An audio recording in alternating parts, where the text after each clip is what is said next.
And Steve, potentially for Australian golf fans, this could end up being a huge win.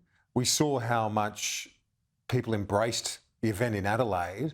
And if it were to be open to, say, other players on the PGA Tour as well, that augurs well for a bright future, at least for Australian golf fans, and maybe a return to that sort of golden era when the likes of Jack Nicklaus would make their way here for events. That's right. This is our best opportunity. I mean, we saw it with LIV in Adelaide in April. We've got the runs on the board in that sense because it's been one of the most successful and popular LIV events held in its first 12 months. And so you'd imagine they're not going to turn their back on that.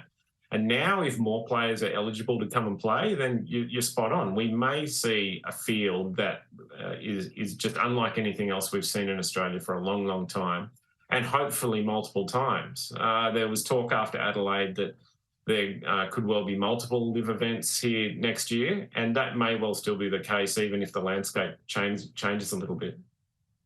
Well, you saw the reaction, absolutely. And the Premier today, Steve, he is sort of claiming that Adelaide event as a threshold moment, a turning point in all of this, because it gave the breakaway tour more momentum than they had. Well, that's true. I mean, LIV has had it's done better in the non-American events. Its schedule of 14 events this year is roughly half in America, half internationally. And the events that have been played so far outside the US really seem to have resonated better than the ones within the borders of America.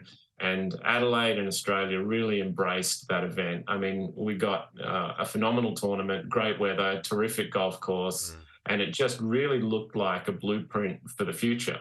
And I think there might be a little bit of political embellishment there, but I certainly think Adelaide helped LIV's cause no end. There's no question.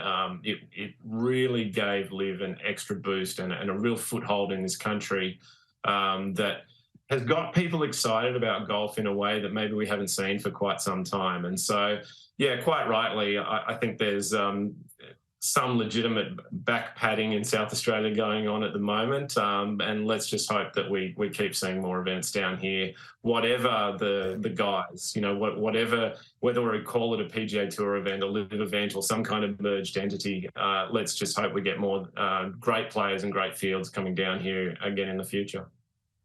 We saw the demand, as we discussed, huge demand for it. Finally, before I let you go, Greg Norman played a big role in all of this. Apparently he got no notice, or very little notice, I should say, before the merger was announced, so clearly wasn't involved in that part of the process, the big breakthrough.